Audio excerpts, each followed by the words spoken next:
Hello and welcome to episode 1 of the Providence College podcast. I'm your host, Matt Chittum, and I'm here with Chris Judge, class of '05, our producer and the PC videographer. Each week, we'll bring you an interview with a member of the Fryer family who is accomplishing great things. In my role as a major gift officer, I'm able to meet dozens of people who are doing very interesting things with their lives, and I'm excited to share some of those stories with you. So today, our show features Joe Hulbig, class of '96. Joe is a former NHL hockey player and a former PC star. He is now working at PC and is a key figure in Providence College's development efforts, which have reached unprecedented levels. So we want to thank Joe for being here. We hope you enjoyed the show, and here is Joe Hulbig. Joe. Matt, thank you for the introduction. Glad to be here and excited to be the number one first person on the podcast. It's a great thing, and thanks for having me. Oh, our pleasure. And Joe, we've known each other for quite a while now, going on 5 years. And during our time together, obviously, your passion not only for Providence College generally, but for PC hockey in particular, it really is something else. So, thank you for everything you do for the school. But your time at PC goes back a while. And when you were making a decision about where you were going to attend college and play hockey, what was kind of your thought process in terms of where you were going to go and some of the other factors you were weighing? Well, obviously, I was a good hockey player, and most of the recruiting I had was, Boston College, UNH, Maine, all the hockey schools, and being a Boston kid from Rentham, Boston College was set in my head of where I wanted to go. And going through my junior, senior year, Providence College, Tim Army was an assistant coach and just kept on calling me, seeing me after my games, convinced me to come down and take a look at the campus. I had a friend of mine whose older brother was playing on the team at the time, so I was able to become familiar with the team and the coach. And as time went on through my high school towards then my senior year, I quickly realized that Providence College was where I wanted to go.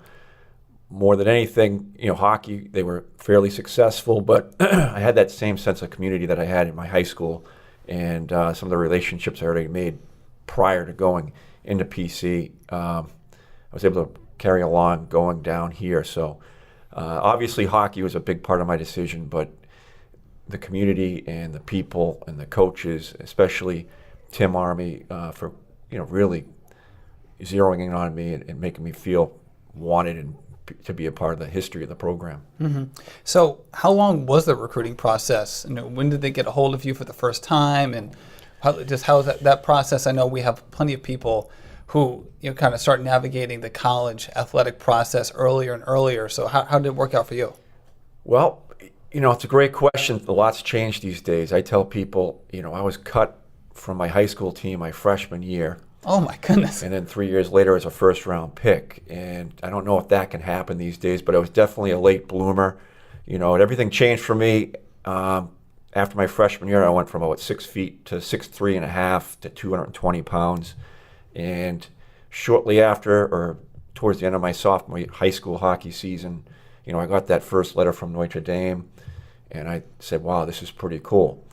And then, I just played because I loved the game, and then consequently, just the letters just kept coming in, and it got to a point where it was, got pretty hectic. But ultimately, you narrow it down to a couple schools, and, Providence was that school, and, grateful to this day that I did. From the NHL perspective, it's the same thing. I was a late bloomer. I went, my junior year, I was a kid, maybe top 6 rounds in the draft. My senior year, I was maybe top 3 rounds. Towards the end of my senior year, maybe a first-round pick in the NHL draft. And then when the draft came in June of '92, the day before, I was projected 9th overall. And I was just, kind of blown away, really caught up in all of it. But certainly enjoyed it along the way. My family had a blast, and when I think back to those days, I think more about that time with my family and able to enjoy that moment together. So during the draft process, did you have a lot of communication with some of the prospective teams?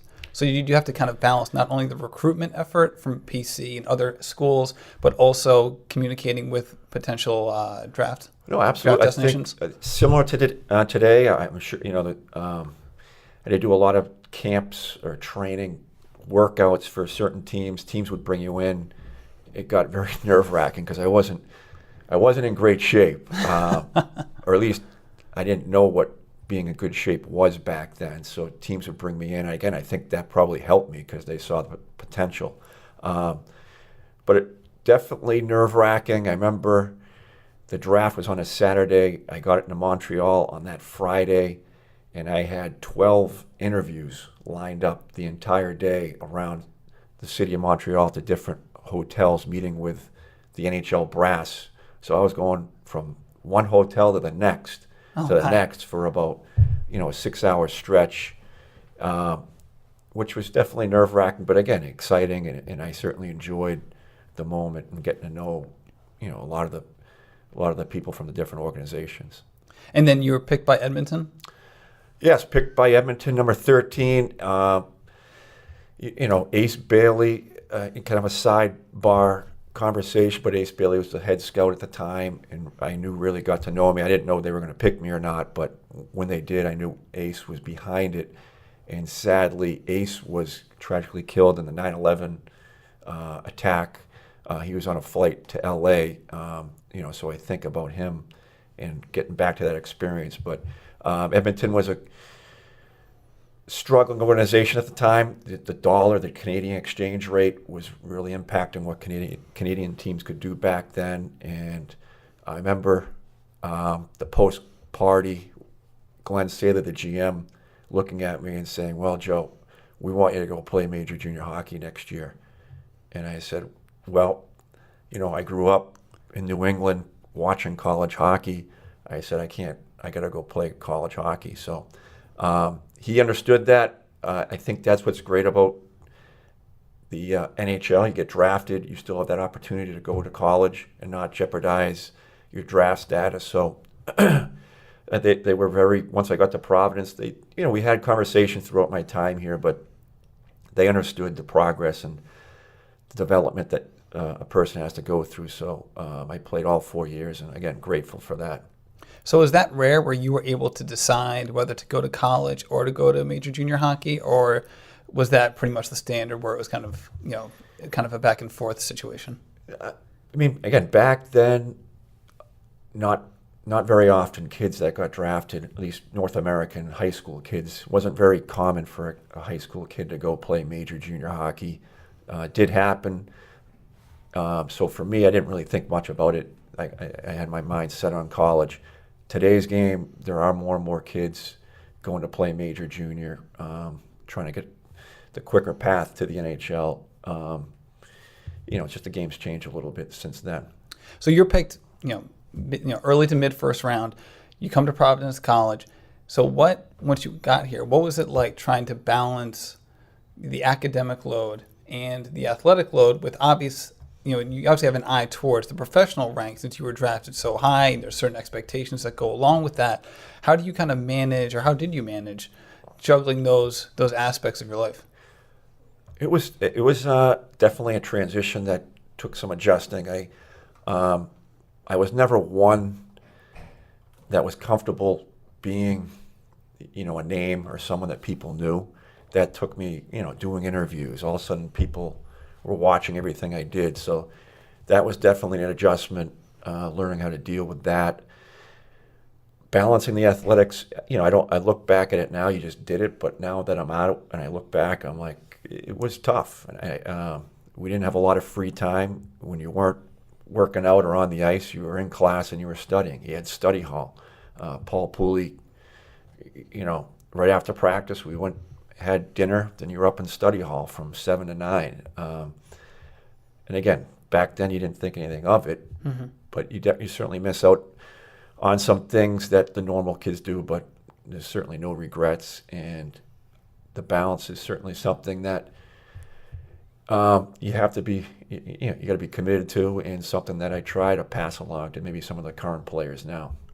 I bet I once had a coach tell me that there's three parts of your college life. There's the athletic piece, there's the academic piece, and there's the social piece, and you can choose two. Would you agree with that? Is there a similar take that you had with some of your coaches? I'd say in my career, I had two coaches. I had Mike McShane for 2 years, and I had Paul Pooley for 2 years. And unfortunately, my first 2 years, we weren't that successful, or as successful as the expectations that were needed. And I must say that the hockey probably wasn't a priority as it probably should have been, and that's just the way the environment was around the team. So we certainly had a lot of fun my first couple of years, probably more fun than we should have. But Paul Pooley came in and really just was able to bring everyone back in and say, hey, this is why you're here. You're representing the school. You got to take care of yourself. This is a huge opportunity. So to that, I haven't heard anyone say that, but I guess I'd have to agree, because when Pooley came in, it was all hockey and all academics. And we still had our share of enjoyment and off ice fun, but you can't have it all, I guess you can say.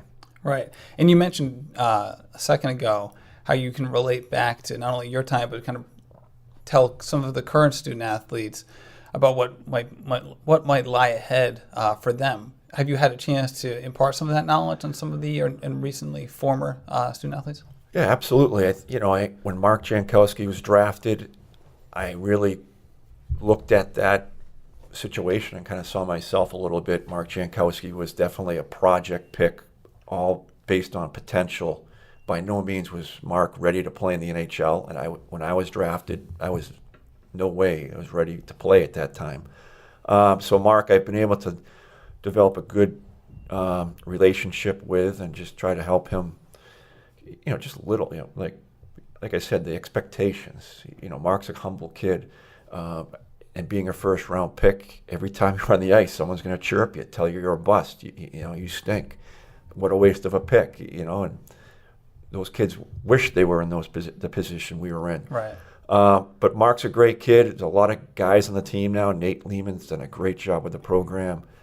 There's a lot of kids that are drafted and now that are on their way to hopefully long NHL careers. So anytime I see something or they ask me a question that I can help them answer, I'm always there.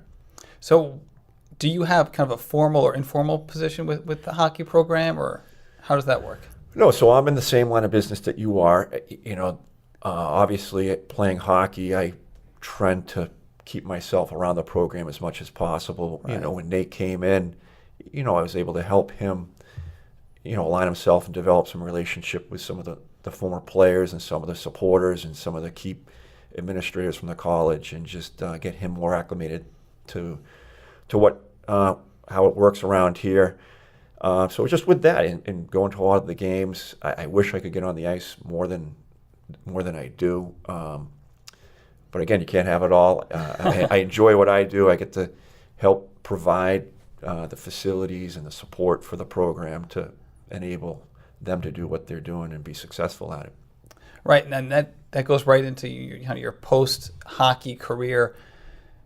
Everyone who follows sports, or seems this way, has dreams of working in that industry. You hear something, do what you love. For a lot of people, that's sports. So you have a lot of students who graduate and want to get into the sports industry. You were there. You were playing professional hockey, but ultimately decided on a career path outside of the sports industry. So how did that work for you, and what made you kind of go down that path? Coaching was always something that I wanted to do, and when my career ended, having gone through the pro ranks for 8 years, I knew pro hockey and that lifestyle was nothing that I wanted to be a part. Not that it's bad, but through my career, back and forth, up, down, different cities, not knowing where you're going to be, no stability. I knew pro hockey wasn't for me. College hockey was certainly something that I worked towards. I had a good relationship with Paul Pooley, who was here at the time. I interviewed for assistant coaching jobs, within Hockey East and out West a little bit, but quickly found out there's not that many jobs out there in Division I hockey. And then if you were lucky enough to get in a position to get one as a first or a second assistant coach, your compensation, at least at that time, wasn't very good as well. So I'm 31 years old.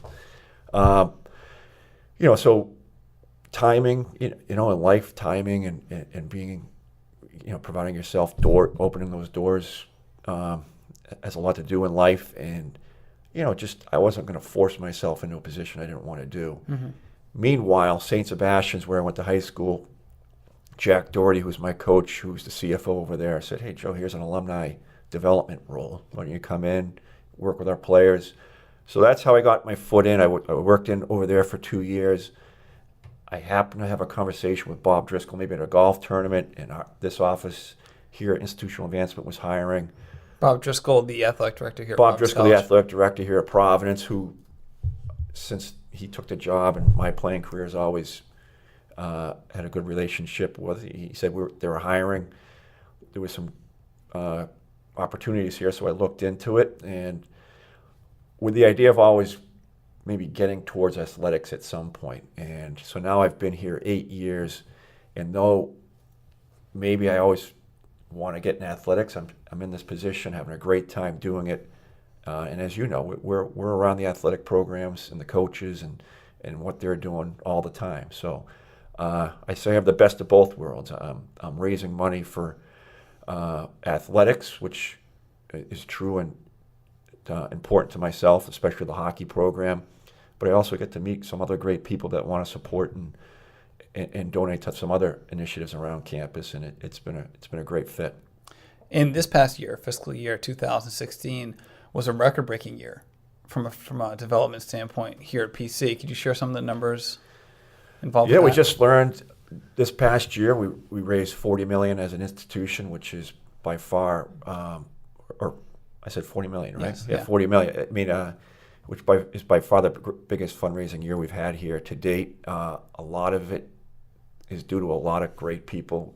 First and foremost, Father Shanley's been, a key part of this whole transformation on campus, and Greg Waldron in our office, and he's done a fantastic job just kind of steering us in the right direction. And I always say it's that we're raising a lot of money, but it's how we're raising it, and we're just not out there, quickly, asking people to donate. Come on, you got to do it. It's we're getting people to really make a gift and feel where it's going and seeing the impact it's having on not just athletics, but our Western Civilization program. The Ruane building's been great. The new School of Business building's going up, which is going to impact the school. And again, obviously athletics with the new rink and lacrosse stadium and the new Friar Development Center going up. It's just very exciting times, and doesn't happen without philanthropy. So we're very excited and looking to finish off this campaign with a big year this year. Great. Well, thank you, Joe, and thanks for joining us. If one of our listeners wants to get a hold of you, what's the best way they could reach you? Yeah, they can email me at jhulbig@providence.edu. That's JHULBIG at providence.edu. And I'll be happy to meet or connect with anybody or answer a question anybody has. All right. Well, thank you, Joe. We really appreciate it. Thank you. Thank you for listening to the Providence College podcast. We hope you enjoyed this week's episode. If you did, please subscribe to us on iTunes and share it with other members of the Friar family. Also, this is the centennial year here at Providence College, and we hope you can come back to campus or go to one of the many events that we're holding regionally or throughout the country. You can learn more about the centennial at providence.edu/centennial. You can also follow me on Twitter at Matt Chittim, that's MATTCHITTIM, or email me at mchittim@providence.edu. Thank you, and go Friars.